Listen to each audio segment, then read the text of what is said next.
want to embrace where you placed us. We thank you, Lord. In your name we pray. Amen.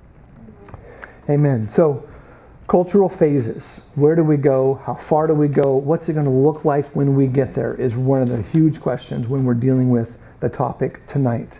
So let's do a quick review. This week in Ministering Cross-Culturally, did you guys enjoy the reading? Wasn't it fun? And are you glad I've given you 2 books? Or is it too much for you?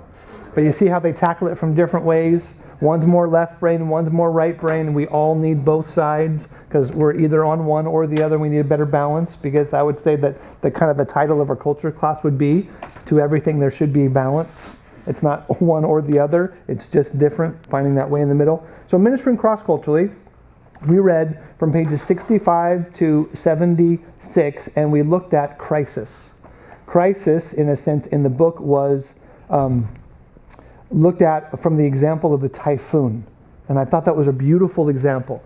Now, know this. You're sitting in class today, and you're thinking about these things. When you're going through a typhoon or another crisis overseas, you're going to forget everything we talked about in class. Keep these books and reread them. Seriously, reread them. If God's sending you out, don't just say that was great for the college time, the college phase, and then say that season's over. No, these books are timeless, so reread that. So in the typhoon example, he said there was 2 ways to approach a typhoon. There was the Coast Guard way, which about 7 or 8 people on the entire island had this mindset. It would be the modern mindset. It was plan, be prepared, have a manual, and when you think it might happen, take action so that it doesn't hurt you. That was the Coast Guard way. Where would that culture come from? A warm weather or a cold weather climate? Cold weather. Definite cold weather. Why? Because if you're not ready for the snow, you're not going to make it through the first 3 or 4 days of snow. And so this cold weather climate has bred in us what I'm going to call a sense of offensiveness, to be either on the offense or the defense. Cold weather people are always saying, get it done, do it now, be ready, and before they even come your way, conquer them. That's offensive. The snow's going to come, so I'm going to get ready before it arrives here. It's an offensive mindset in the missions world. Cold weather climate breeds that across the Western world. And yes, offensive or preventive? Well, I'm thinking of a sports analogy. So you would either say I'm on the offense or the defense. I'm either rushing in or keeping you from rushing in. So that's why I use that. Just think of it in the sports mentality. I don't play any sports at all, but I figured that would help some people. Offensive, defensive, right? I did for years and I hated every minute of it. And whew, I'm done with that season. Then there was the local mentality. What did the local people do on the island of Yap? They said, oh, we've heard that there could have been a typhoon, but sometimes they change direction. So not until the floodwaters are rising and the rain is pouring on us are we even going to think about doing something about it. And houses are floating down. Remember that one thing? Houses are floating down. They're trying to get their engines that they use for cutting unbolted, but they knew days in advance. While what happened? The guys that were on the offensive, they had already battened down the hatches, as they said, putting boards on the windows, and they were just sitting there comfortably watching a movie, probably with the generator running because they knew the power would go out. While the other guys, it said, oh, it might come, it might not come, but we're not even going to think about getting ready until it's already upon us. That drives me insane. You can tell I'm a cold weather thinker. It just drove me insane living with my Africans. They were totally on the defensive. They won't even get up and be ready to fight until somebody's died. Seriously, like they won't be ready for war until they've heard that 100 people have been slaughtered. It's just this crazy mentality.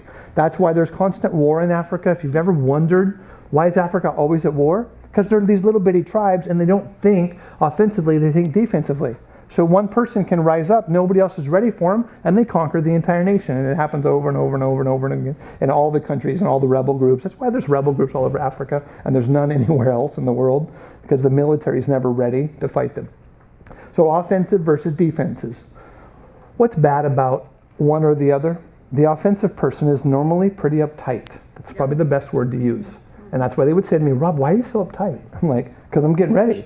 Ready for what? Ready for malaria. It's coming. No, it won't come. Right? 3-4 weeks later, people are dying of malaria. And they're like, why are you so uptight? I'm like, because somebody's going to die. You remember the concept of handling a crisis in the other book where the pilot is bringing somebody in that's bleeding to death? They call the ambulance driver. The ambulance driver doesn't show up because they're not used to crisis. And the person dies. And the American pilot's freaking out. I'm going to kill you, ambulance driver. And the ambulance driver actually fled the scene because he knew the American was going to kill him. Because there's two different ways to get ready. So one person's too uptight all the time. That's the person on the offensive. That's me. The other person is too relaxed, way too relaxed. Their kids have diseases, wars come through and devastate their lands. Anything that happens in their life, if it be rain or wind or weather, it just takes them over. They're too relaxed. They're on the defensive and they're saying, it's all going to work itself out. What's the biblical balance? Somewhere right in the middle.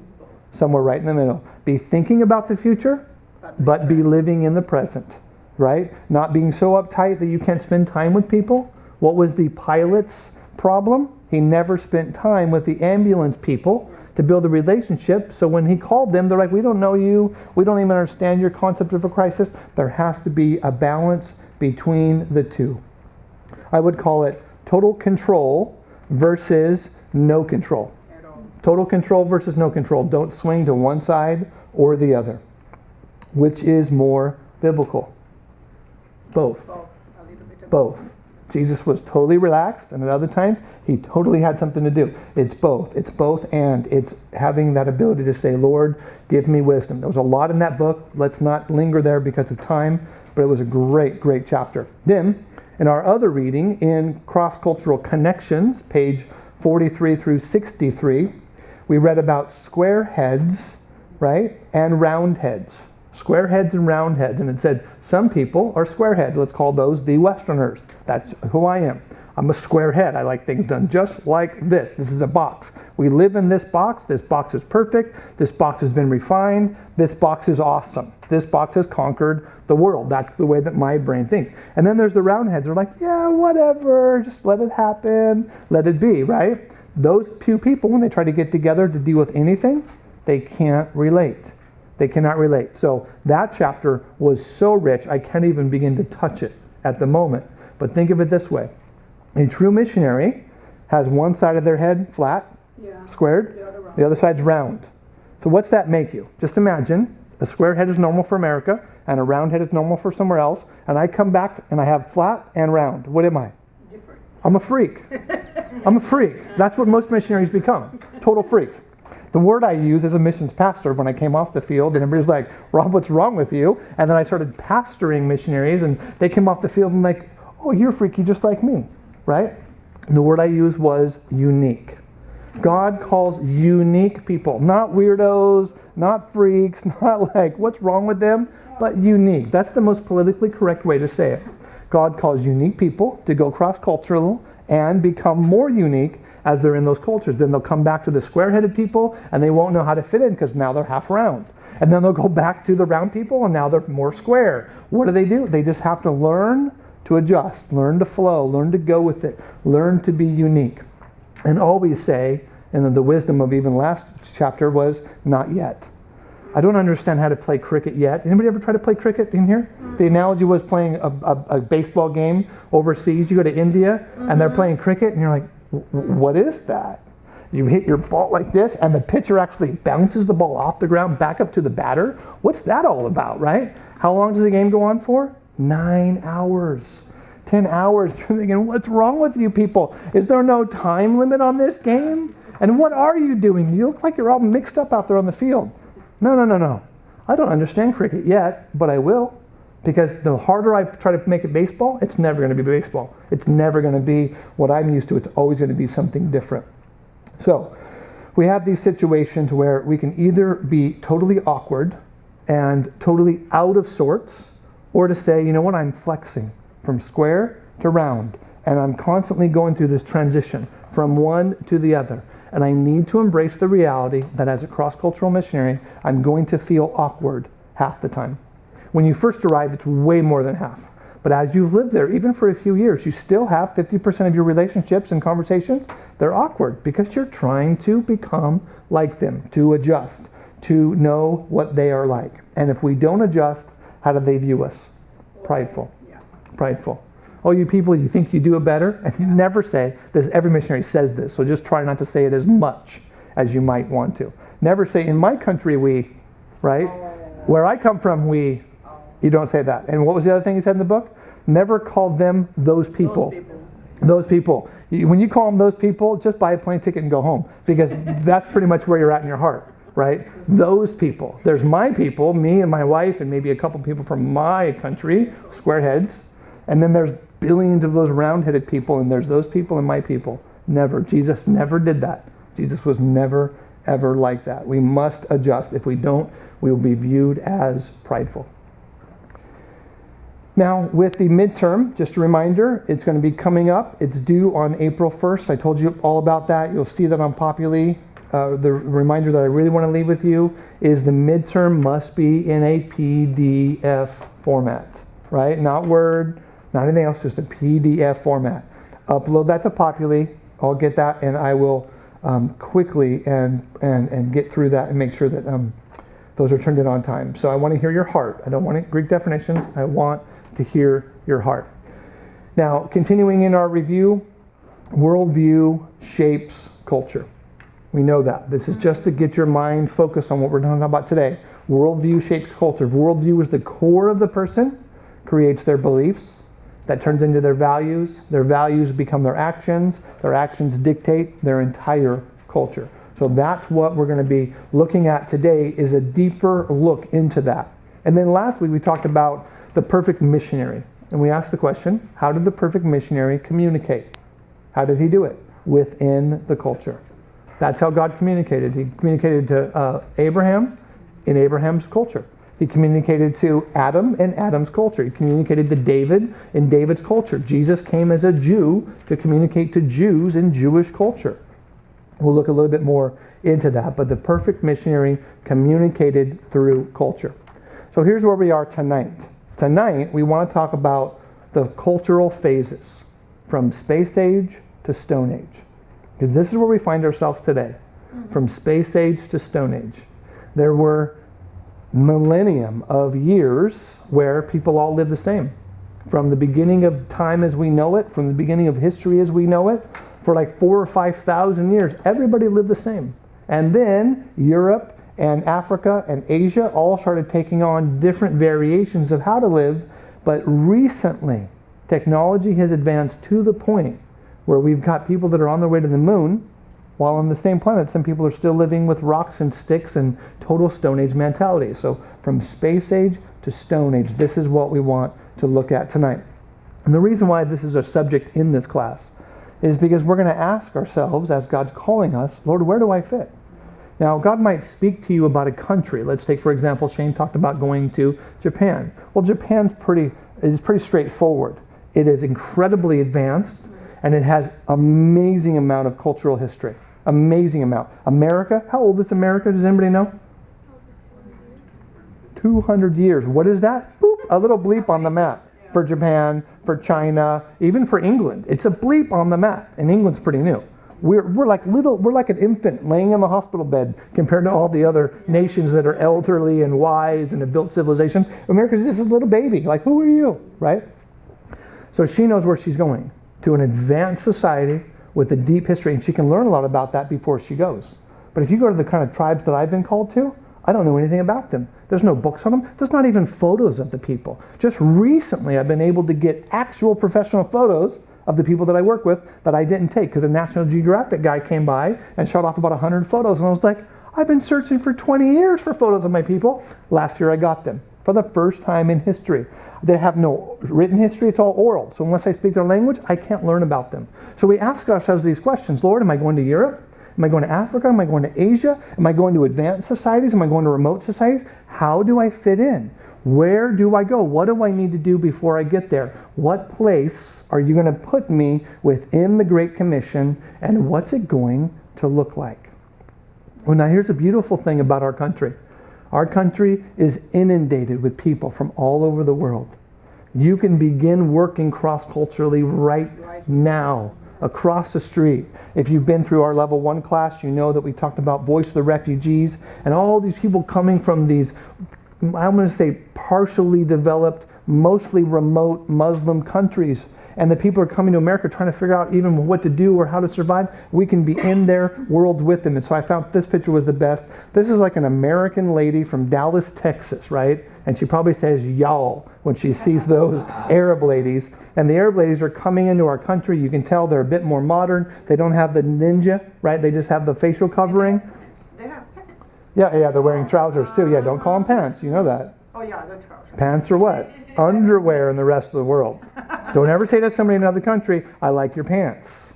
They will turn red, you will turn red, and you'll realize I just commented on their underwear. Their trousers. I learned it the hard way about 20 times. These ladies are wearing trousers, okay? Just so you know, that's the British term. That's why it's a British thing. So across the street, we can find people that are from other cultures, that come from other lands. These kinds of things we're going to talk about tonight can begin happening right now. We call this ministry next door. I think I told you the story. I've got 3 Muslim families in my community.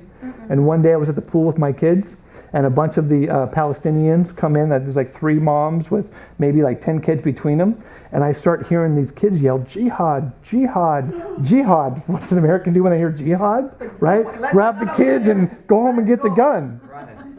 Who was jihad? One of the sons was named Jihad. And all they were saying was, Jihad, Eric, throw me the ball, right? Because now we're playing Marco Polo. We're in America. And I'm like, what? People in my neighborhood are named Jihad? What's happened? The Lord's brought the unreached right to me, right? Brought the unreached right to me. Totally crazy. So this can happen across the street. It can also happen across the globe. The first time I went to the construction site in South Sudan, I was in total shock. Total shock. And then in this picture, and Eli, one of our former students, was just in here commenting. He goes, Rob, are you looking backwards, like saying, where's the plane? How do I get out of here? Is there an escape route from this situation? That's exactly what I was thinking when my wife took the photo. I asked the guys in the refugee camp, where do we find our construction supplies? And they said, oh, we'll take you down by the old dry riverbed. I'm like, you have like a Home Depot by the dry riverbed? Right. There was no Home Depot. There was no construction site. There was nothing like that. There was a bunch of guys that were digging up the mud that settles when the river flows during those certain seasons, and that silt that settles in there is perfect mud-making bricks. And I was watching them add straw to the mud, walk on it, compact it, dry it in the sun to build the building. What story is going through my mind? Biblical. The Egyptians. The Egyptians, there they are. Right? Adding straw and building the old pyramids. I'm like, okay, wait. But what year was that? That was 3,000 years ago. Is this for real? And the Lord said, yeah, I've taken you from America, from California with all that, and I dropped, in a Home Depot, that I have 3 of them and I can choose which one I want, depending on which one's bigger or smaller. Drops me into this place and says, now everything you learned in construction, just reshape it for this new culture. I went into a deep cultural stage that absolutely fried me. It was fried me in the beginning. But here's the point. God's called you, right? Listening to God is where this all becomes real. When God has a calling on your life, He will say to you, as He did to so many others, do not be afraid, because I will be with you. Do not be afraid, because I will be with you. The Lord said it to Moses.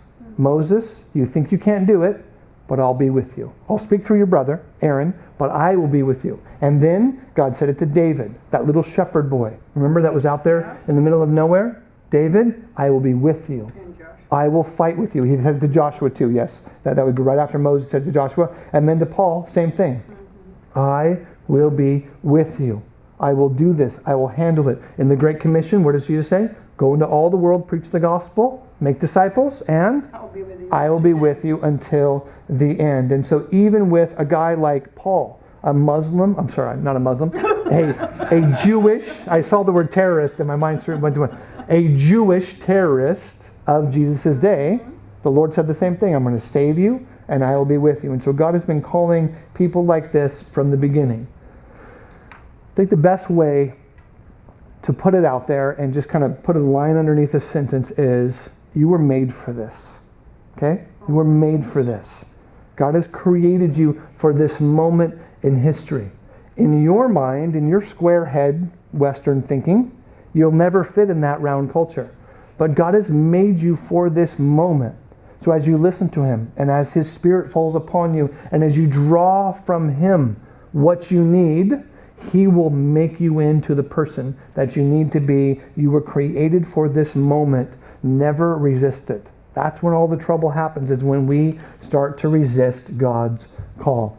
So rule number 1, as we think about crossing into other kinds of cultures, the rule number 1, the further you go from home, the more training you need. And as we begin to lay out these different cultural phases, if you're from the space age and you're going to the Stone Age, you need tremendous amounts of training. If you're from the space age and you're going to, let's say, France, which is just as advanced as we are, but yet they have another language and a slightly different culture, then you need a little bit of training. But if you're going to be going to China, some remote section of Tibet, or not Tibet, I should say, in Tibet, in the deep frozen parts of China, you're going to need to learn to speak not only Chinese, but Tibetan. You're going to need to learn other cultures and other religions. So depending upon how far you go from your home culture, the more training you need. How long do I need to be prepared before I go? I think people should take vision tours to where they want to go and ask people, when you came here, or what it's like here, how long would it take for an American to become prepared for this? So I might get a vision that God wants me to go to, let's say, Uganda, but I've never visited Uganda, and I just jump on a plane and I go. You can do that, and 1 out of 1,000 will make it that way. Most people, I believe, should go and spend a few weeks and just be praying through it, finding out what they need to know before they go. Do I need a lot of training? Do I need a little bit of training? Where should my training focus? Know before you go. And then the next thing would be rule number 2. The further you go from home, the longer it will take to adapt once you arrive. If this culture is multiple phases from your home culture, it's going to take a lot longer to adapt. Let's say you go to England, just some random numbers. Let's say you go to England, it takes about a year to adapt, right? Even though they speak English, right? Of course, they created the language. We stole it and manipulated it and twisted it. I'm thinking of the right term. We really messed it up. We really messed it up. If a British person ever corrects the way that you enunciate something, don't argue. Water? Yeah, don't argue.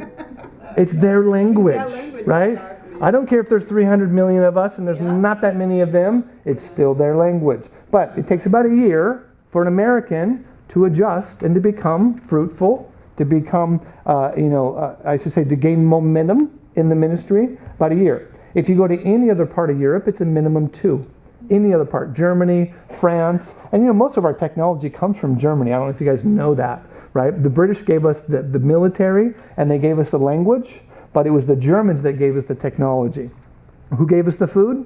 The French.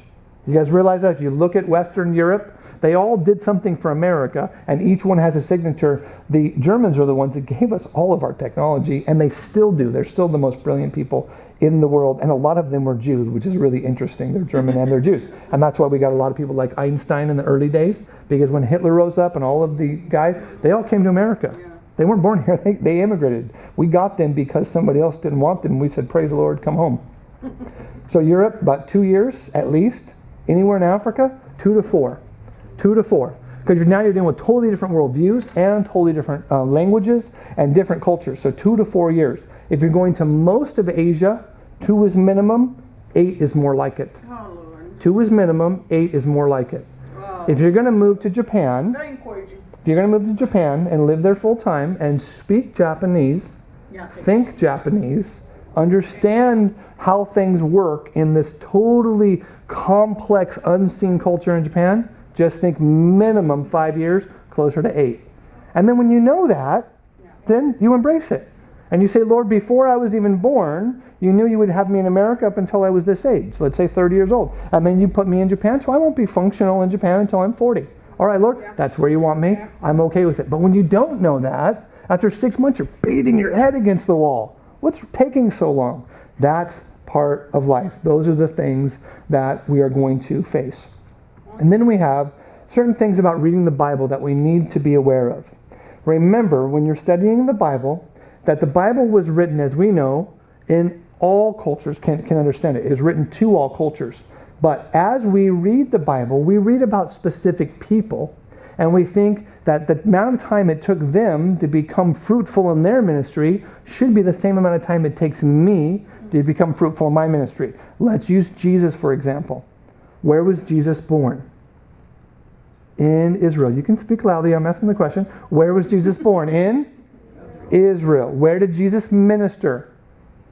In Israel. Did Jesus ever leave Israel? For like 1 hour. He went over the border and came back. Like a quick trip to Tijuana. It was just for a moment to the Syrophoenician woman. It was just this brief little story. Born in Israel, raised in Israel, spoke everything they spoke, understood their culture. And then when he was in the river with John the Baptist, and John said, "Behold the Lamb of God," Jesus was baptized. He came up out of the water. The dove, where it says the Spirit fell on him like a dove. The clouds opened, and the voice of the Father said, "This is my Son, right, in whom I'm well pleased." So at that moment, that would have been Jesus' entrance into ministry. At that moment, that's why he was baptized, to say to the Jewish culture, he's ready to be a leader. He never left his culture. Therefore, he became fruitful immediately. He didn't have to learn language or culture because he was raised in it. And he never left the Jews. And he even said, "I'm called to the lost sheep of Israel, and that's why I'm here." So Jesus' ministry was immediate.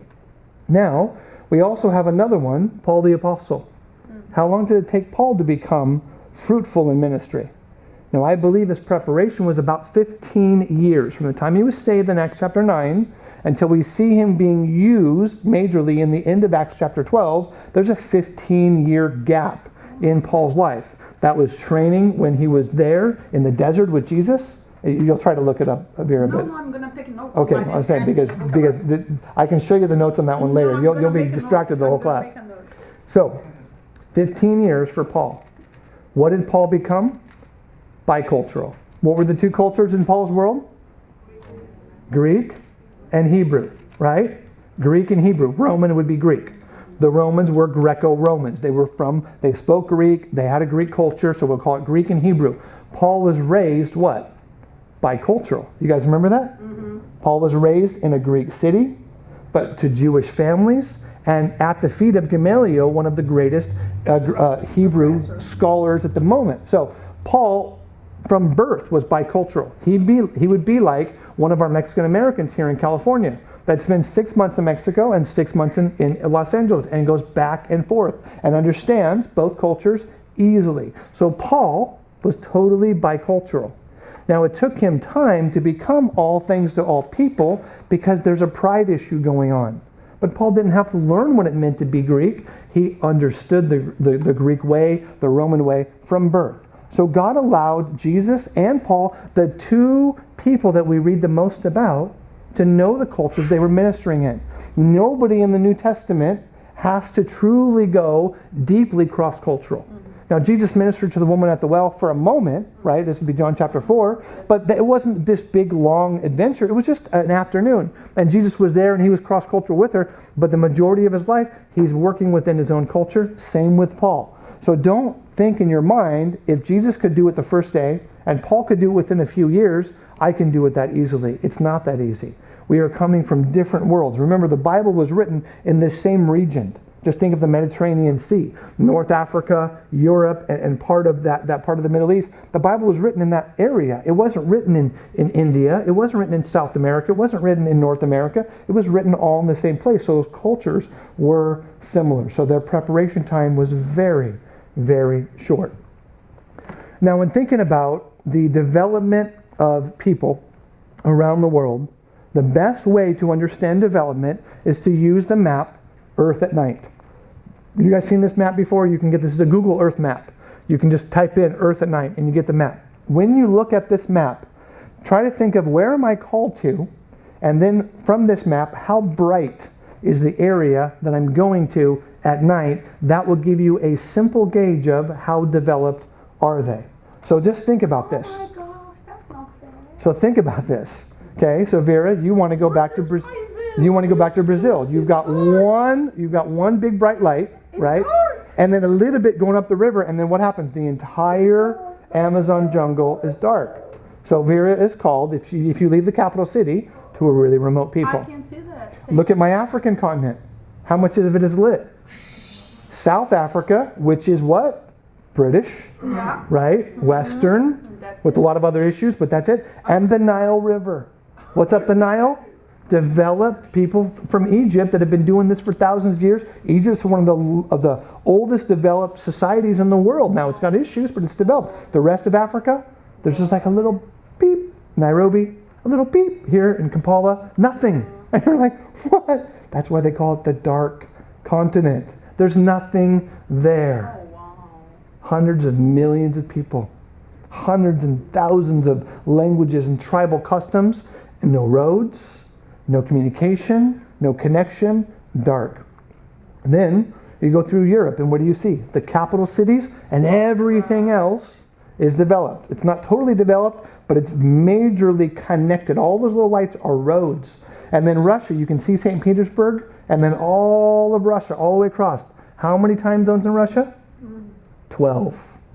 There's 8 major ones, but when you look at all the islands and all the 12 time zones in one country. What in the world? But at least they have some central network of communication. And then India, where does their development come from in India? The British. Because the Indians are so populated, they've got to work and have a sense of crisis or they'll all starve. So they took the British technology and their population issue and they began to develop it. Because of their religions, plural, they're not able to get past loving your neighbor, and they don't do it, so they don't develop all the way, but they're partially developed. That's why India is so bright. Now look at Japan. What do you see? One solid light. Light. What did they look like 50 years ago? They were bombed by 2 nuclear bombs after World War II. Yeah. They were almost totally devastated.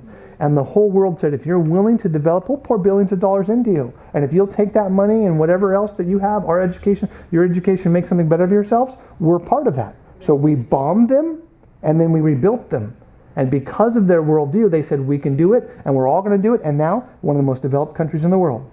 50 years ago, they were almost leveled because of the devastation of the war, and now they're developed. China is on its way to developing because of the amount of people and a heavy government, but they could be way more developed than America. Why? They have 4 times the amount of people and the same landmass that we do.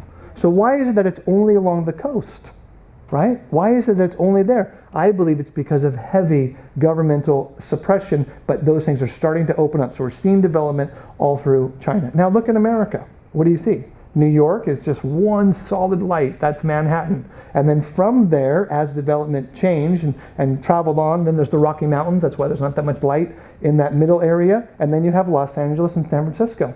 That's where we're from. That's what we're used to. So we're used to, as Americans, getting in a car and driving for 5 or 6 days, 3,000 miles. And what do we have? No potholes, no unlit streets. We have everything. We just drive and drive, or we fly, or we walk. We do whatever we want. It's all developed. So just think about when God's calling you to a place, you get a hold of a map like this, and you ask Him, Lord, what's it going to take for me to switch from my modern culture to their culture, from my culture to their culture? And then you have to ask the question, what was the earth like when Jesus was born? Oh, Lord. If we were to have a satellite, which we didn't, if we could see the earth from the time Jesus was born, what would we see? Smaller. Well, the earth was the same size. No, I know, but There was nothing. Yeah, is that? There was nothing.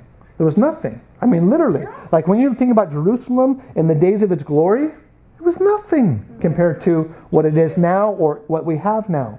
There was no electricity. There was no lights. There was nothing like that. The Romans would make roads, but they weren't totally paved like ours. They might have had cobblestones, which is a big deal for that day, but they didn't have like layers of concrete and rebar and then asphalt and then gutters and all of that stuff. They didn't have like off-ramps and on-ramps. What do they have? One road going from this place to that place, and the Roman soldiers guarded it so thieves wouldn't rip you off. That was huge advancement back then.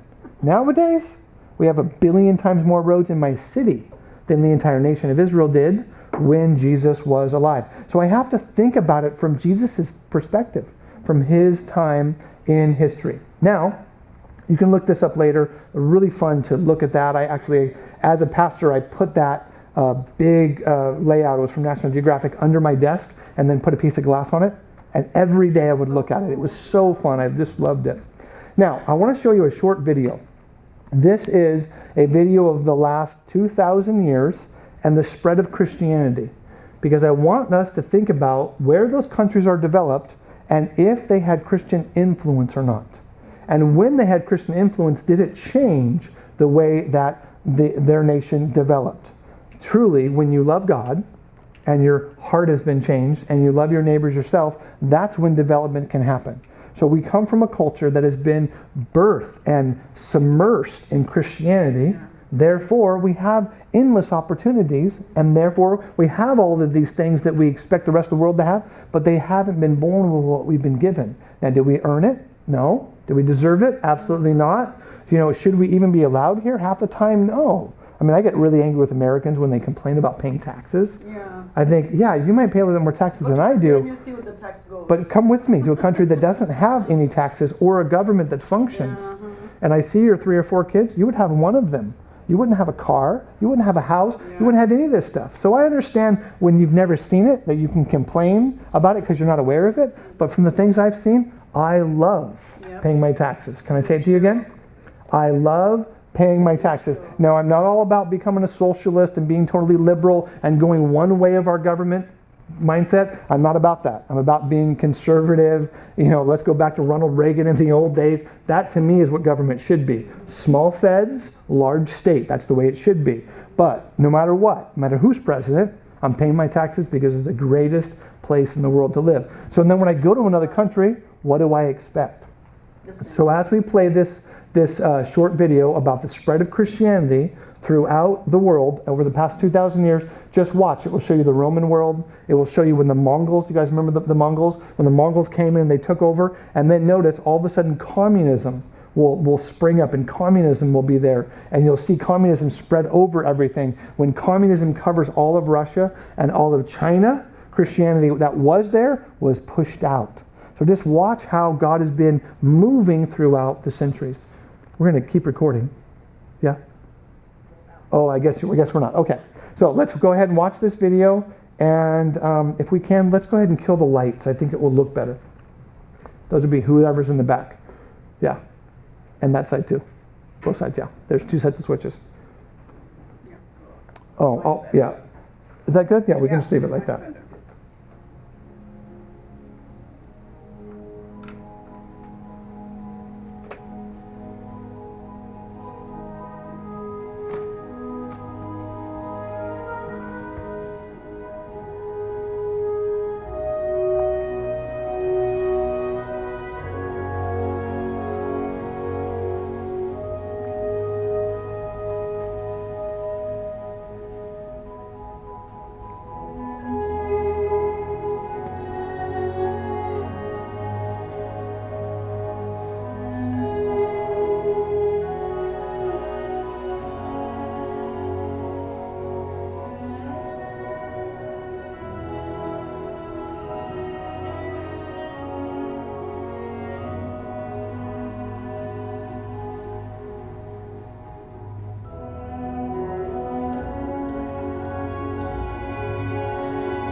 You can bring those lights back on.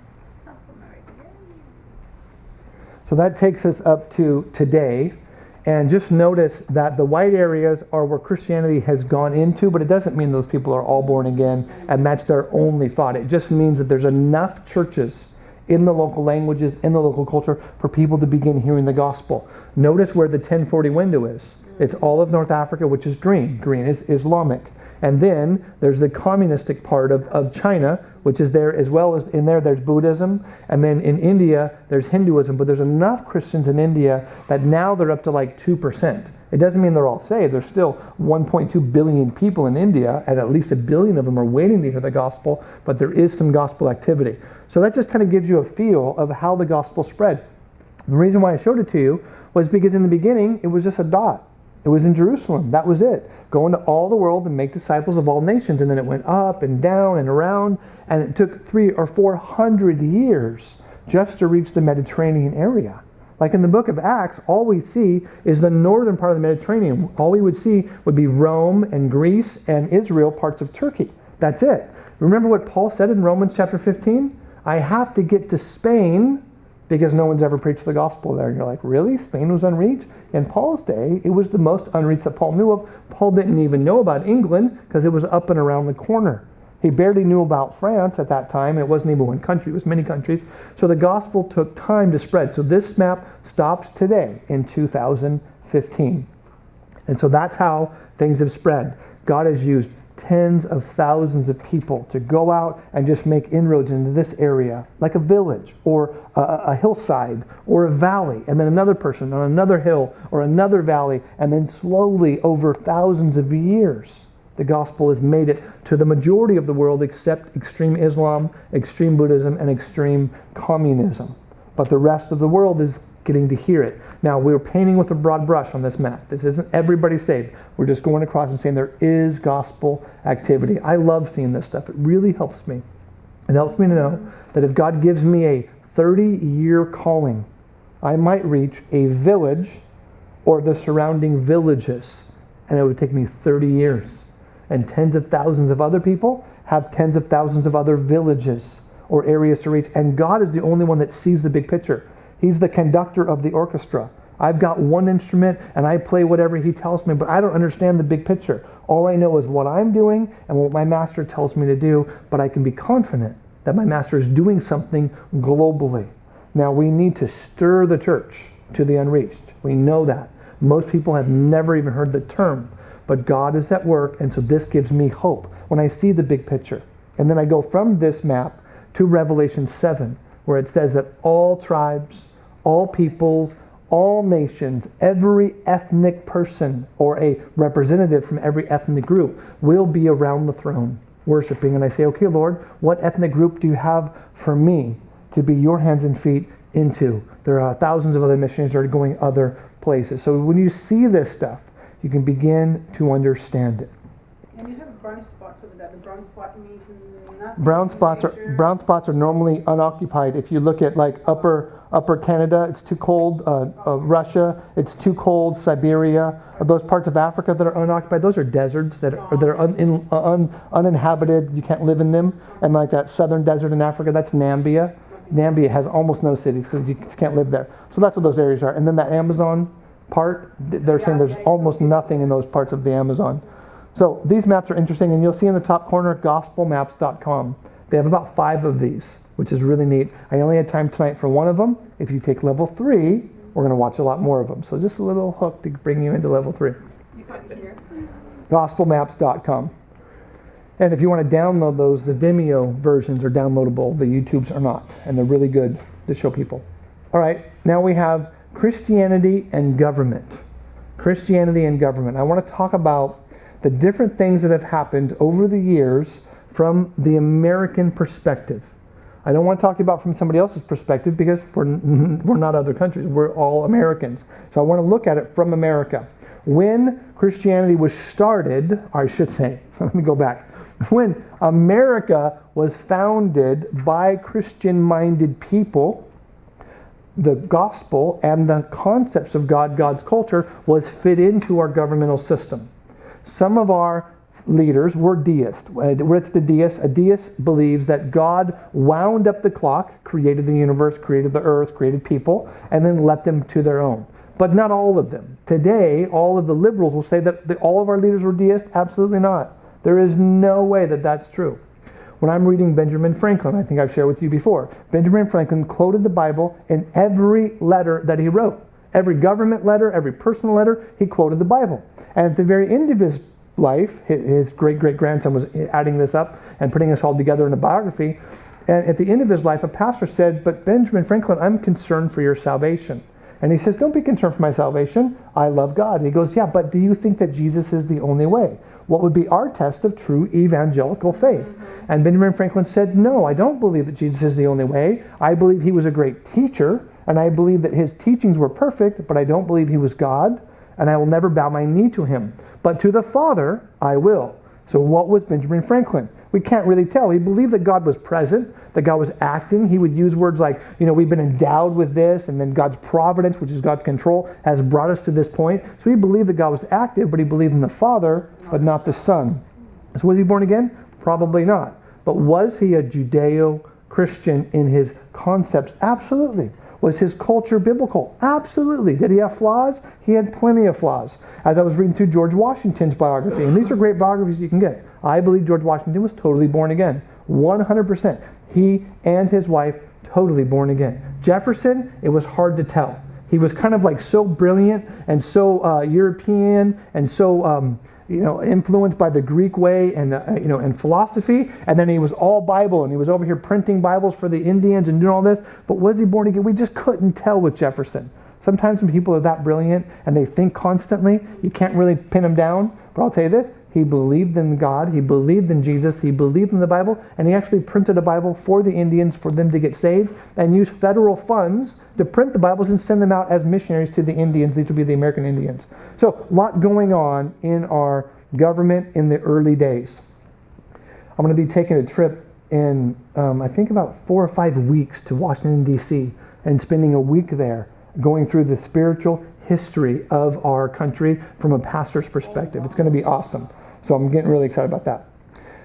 So, number one, when we think about government and Christianity, one of the first things that our government established is that all men are created equal. We all know that. We've read the Constitution. We know the American motto. All men are created equal. Does any religion say that? No.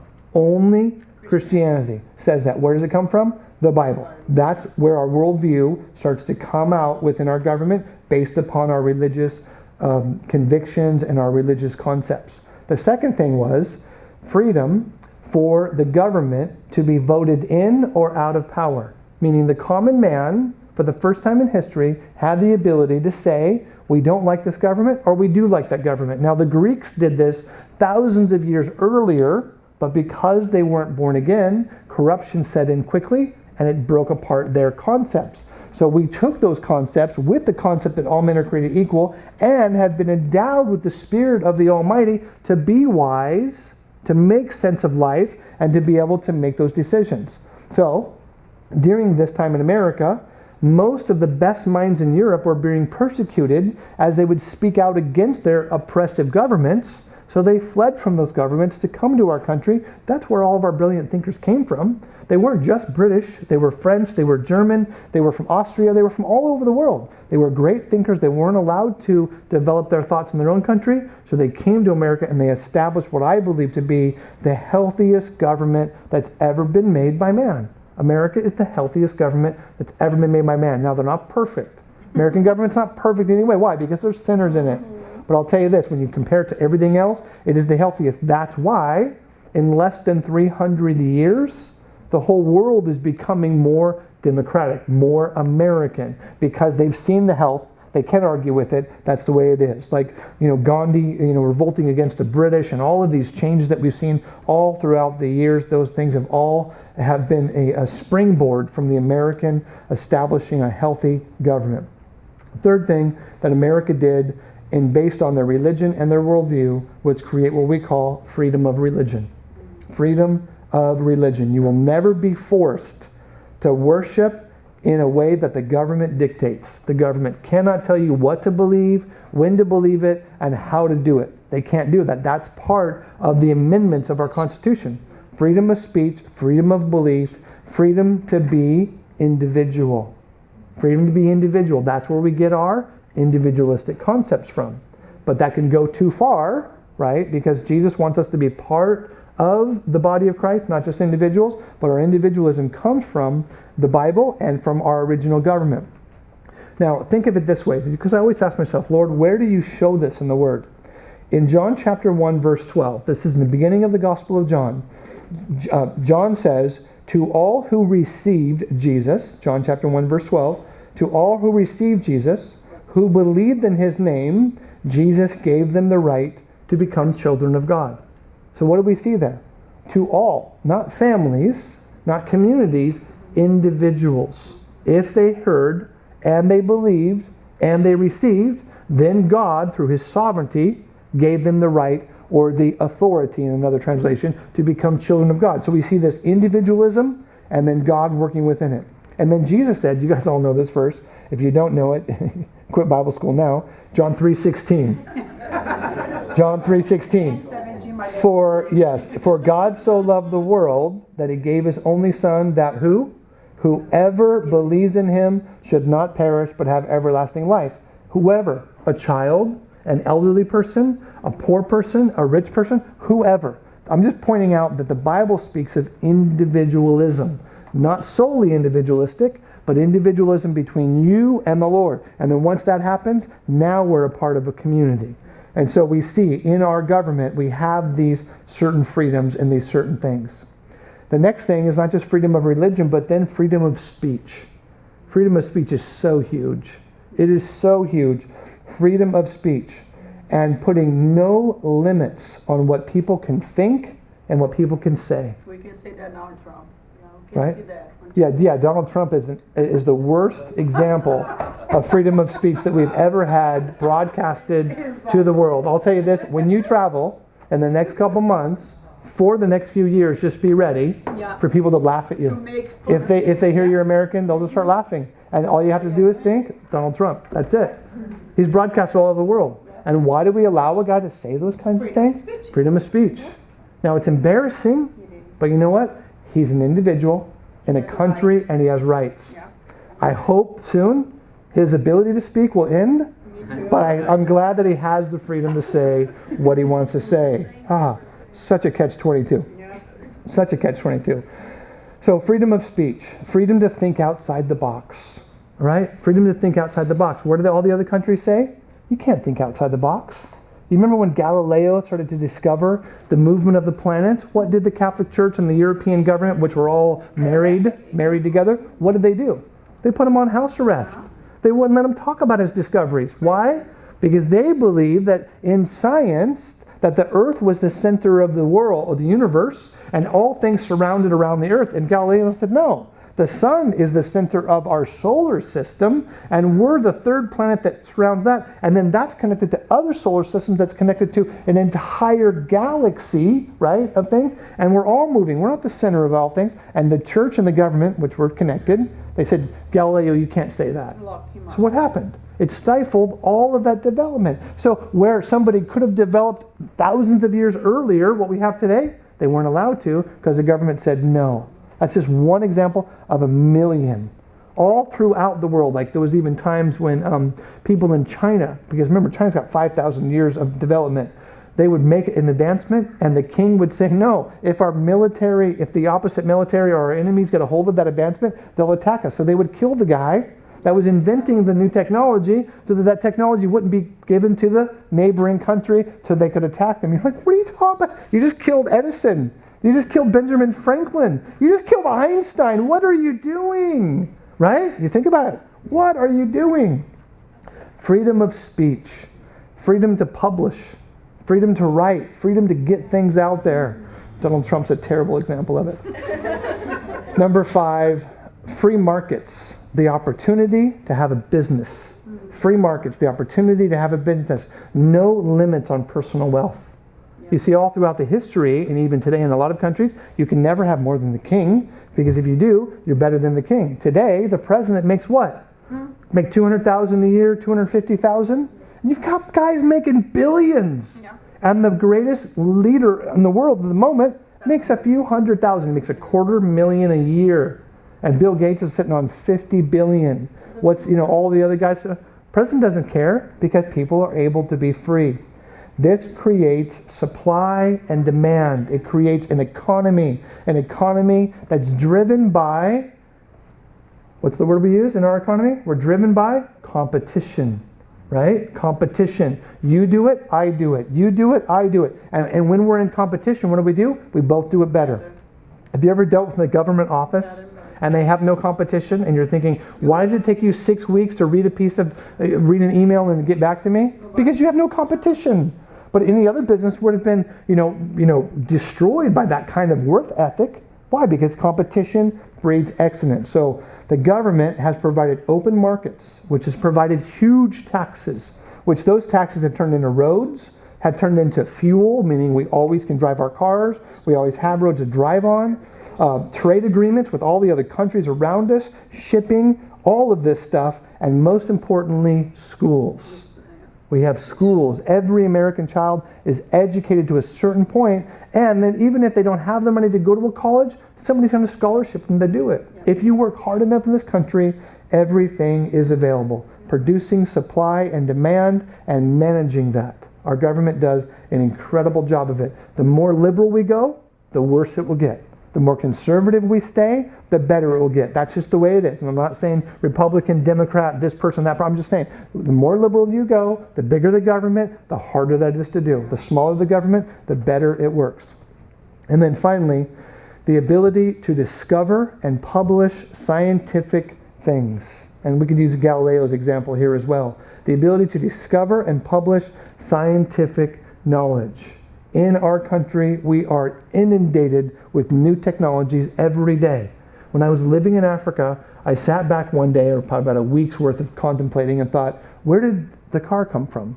Where did this come from? Where did the airplane come from? Where did the telephone come from? And then I realized they all came from my country in the past 200 years.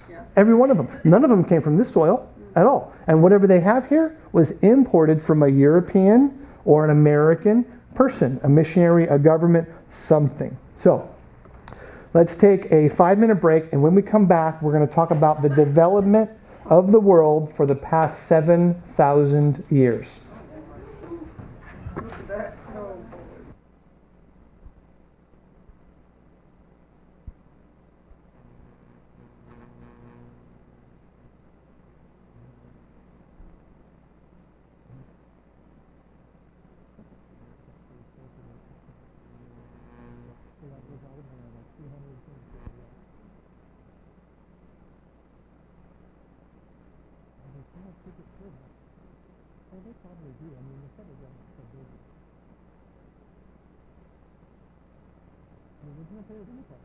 Did everybody get a raise in Obama?